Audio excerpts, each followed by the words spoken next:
I died on a Tuesday. Not in the way they write in the news. Not with blood splattered on the sidewalk or headlines in bold. I died quietly, between the buzz of my phone and the white lines on the asphalt. And no one noticed.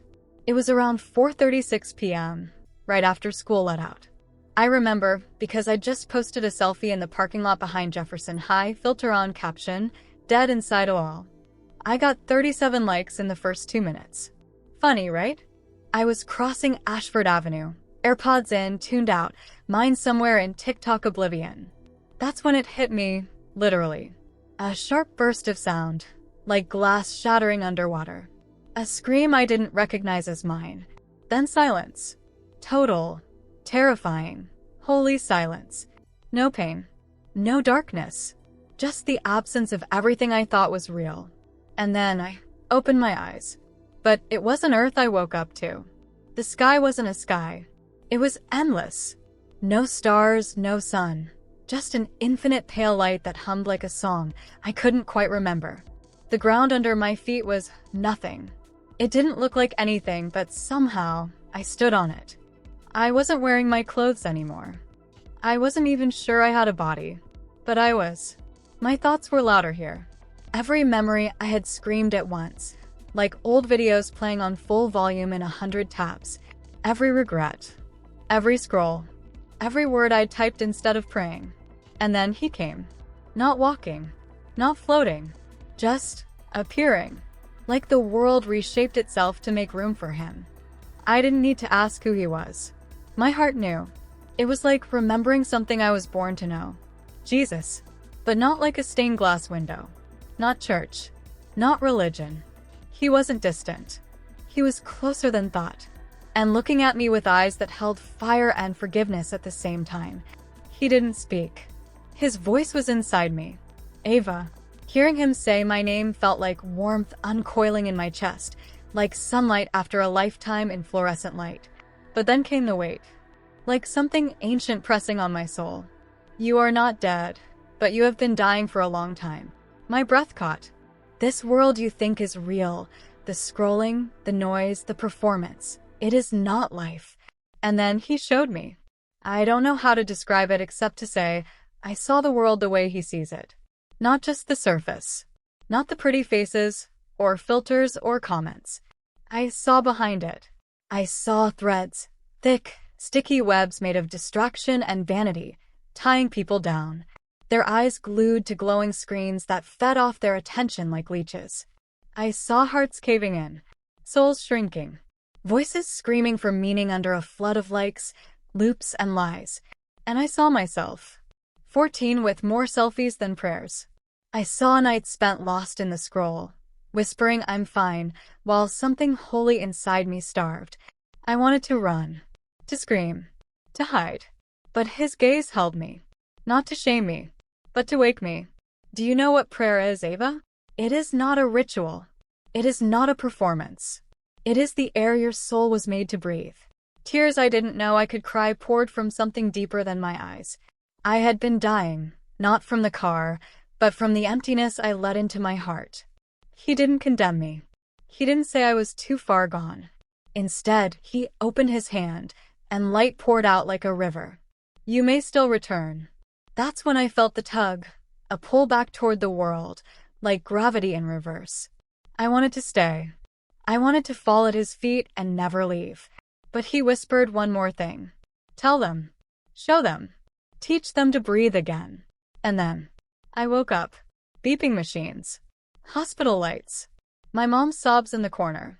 But something inside me had changed. Forever. They told me I was lucky. The doctors said the car missed my spine by inches. No internal bleeding. Just a fractured wrist and a mild concussion. Miraculous, they said. She'll recover. But I didn't feel lucky. I felt like I'd been unplugged from something toxic. And everyone else was still feeding off it like it was oxygen. My mom handed me my phone the day after I woke up. You've got a ton of messages, she said. Everyone at school's freaking out. You even made the local news. Her voice was excited, relieved. But the phone in my hand felt wrong. Heavy. Cold. Like it wasn't a tool anymore, but a tether. My thumb hovered over the screen. Notifications. DMs. Missed calls. My story, the one I posted before the accident, had been viewed over 4,000 times. OMG, girl, are you okay? You got hit by a car and survived? You're a legend. Lol. This is gonna blow up. You should do a TikTok about it. They weren't cruel. Just blind. Like I had been. I stared at the screen, but all I could see was webbing. Threads of distraction wrapping around me again. Whispering. Come back. Scroll. Forget. Perform. But I couldn't. Not after what I saw. At night, I couldn't sleep. Every time I closed my eyes, I felt the presence again. Not in visions, but in memory. Like the warmth of a fire that's no longer burning, but still glows in your skin. I remembered his words. Prayer is the air your soul was made to breathe. So I tried. Not with fancy words. Just whispers. Breaths. Jesus, are you still there? The silence didn't scare me. It felt different now. Like something sacred. Like space for him to speak. At school, everything was louder. People treated me like I was special. I wasn't. I was broken in a way no one could see. Teachers gave me passes. Friends told me I was lucky. And in every hallway, people had their faces glued to their phones. Even in class, girls were filming lip syncs in the bathroom mirror. And I started to see the threads. Not physically, but in my mind. When I looked at someone, I could feel what tied them. Anxiety like a collar. Loneliness like a cage. Smiles that never reached the eyes. Everyone was performing. And I wanted to scream. That's when I saw her. Her name was Jenna. Quiet. Always sitting alone at lunch. The kind of girl I used to scroll past in real life. But that day, something pulled me toward her. She looked at me surprised. Ava. Yeah. I sat down. Can I ask you something weird? She blinked. Sure. Do you believe in God? She paused. And then, tears welled up. Not the kind you cry because someone said something mean. The kind that rise when someone finally sees you. I used to. I think I still want to.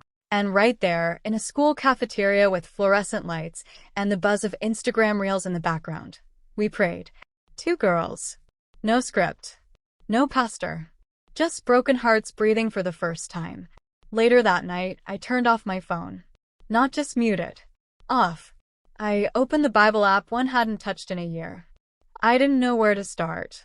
So I opened to a random verse. Come to me, all you who are weary and burdened, and I will give you rest. Matthew 11 verse 28. I wept. Because I was weary. I was burdened. But I had come. And he was real. More real than any screen, any feed, any fleeting approval. I wasn't fully healed. But I had seen the wires. And I was learning how to cut them, one prayer at a time. I thought seeing the truth would make me strong. But the truth doesn't always feel like a shield. Sometimes, it feels like a wound. Because once you know what darkness is, you start realizing how much it looks like light. It began with the dreams. Not nightmares exactly, but twisted versions of reality. I'd be in my room scrolling just like before. Same screen. Same dopamine buzz. But everything was too perfect. My face on the screen looked flawless, glowing, radiant. My voice sounded smoother. Every post got 1,000,000 likes instantly. Comments saying I was chosen, divine, a goddess. It felt good. Too good. Until I saw the faces behind the usernames. No eyes. Just mouths, open wide, chanting my name over and over. Ava. Ava. Ava. I dropped the phone. But it stuck to my hand. This is light, a voice said. You are the light. Let them follow you. And for a moment, I wanted to believe it. That I was the light. That I could save people with my own image, my own words, my own performance. But then the glow dimmed. I looked in the mirror and saw a girl made of glass. Cracked. Empty. Hollow behind the smile. And in the distance, a voice. Not mine. Not theirs. His.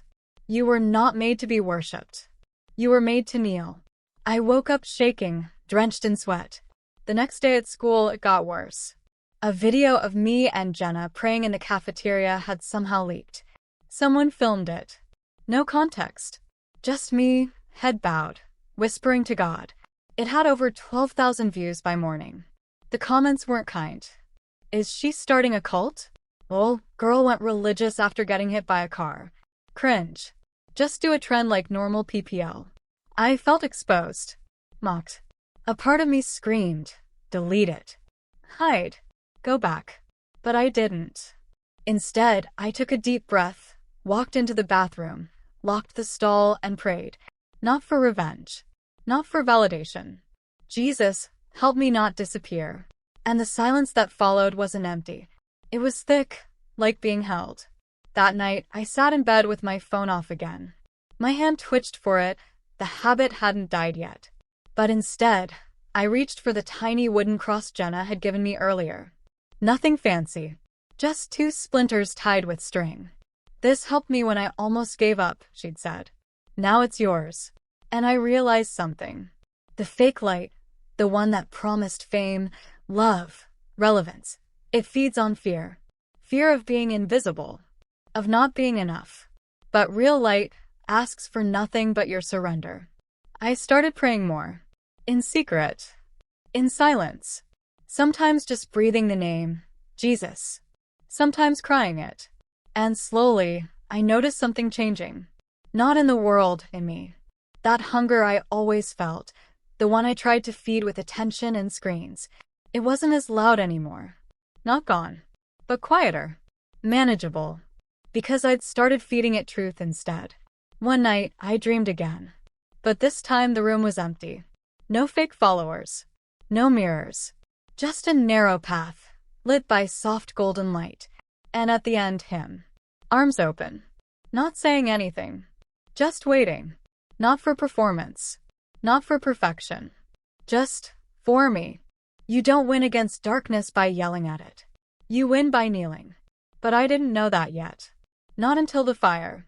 It started the night after my baptism. Yeah, I got baptized. Quietly. No big party. Just me, Jenna, her youth pastor, and a cold river outside town. When I came up from the water, I didn't hear angels or see visions. But for the first time in my life, I felt clean. Like something that had lived inside me. Fear, hunger, noise, had drowned. But darkness doesn't give up that easily. That night, I woke up gasping. My room was on fire. Or at least, it looked like it. The walls were flickering, like flames made of shadows. And standing in the corner was her. She looked like me. Exactly like me. Same face, same clothes, same voice. But her eyes were black mirrors. And when she smiled, it wasn't human. Why did you trade power for weakness? You had followers. Influence. You could have built an empire. Now you kneel and cry to someone who never even answers. I couldn't move. Couldn't scream. Come back, Iva, she whispered. You're already halfway forgotten. No one's listening. Not even him. And I almost believed her. The fire grew hotter. I felt it on my skin. And her voice, it sounded so much like my own thoughts. The ones that said I was stupid for changing. That no one cared. That God was just silence wrapped in poetry. But then something in me snapped. I dropped to my knees. Right there in the middle of the burning room. And I prayed. Not elegant. Not brave. Just raw. Choking words through clenched teeth. Jesus. I'm scared. I'm weak. But I'm yours. I don't need fame. I don't need fake light. Just stay with me. And in that moment, the fire didn't stop. But it didn't touch me. I looked up, and she was gone. When I opened my eyes, I was still kneeling. The room was normal. Cool. Still. But I knew what had happened wasn't just a dream. It was a test. And prayer had been my sword. Since then, I've stayed off social media. Not because I'm scared of it, but because I know what it wants. It doesn't want your time. It wants your soul.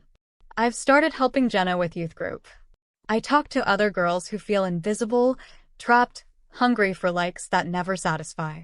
And I tell them, there's a reason your heart feels empty even when your feed is full. I don't preach. I don't post. I pray. Because I've seen what's real. And it isn't on a screen. It's in his presence. where fire cannot burn you, where your name is not a username, but a promise written in heaven. Sometimes I still feel the pull, the whisper of performance, the desire to be seen, adored, applauded. But now, I kneel, because that's where the real light is. And I'm not dead anymore. Not even close.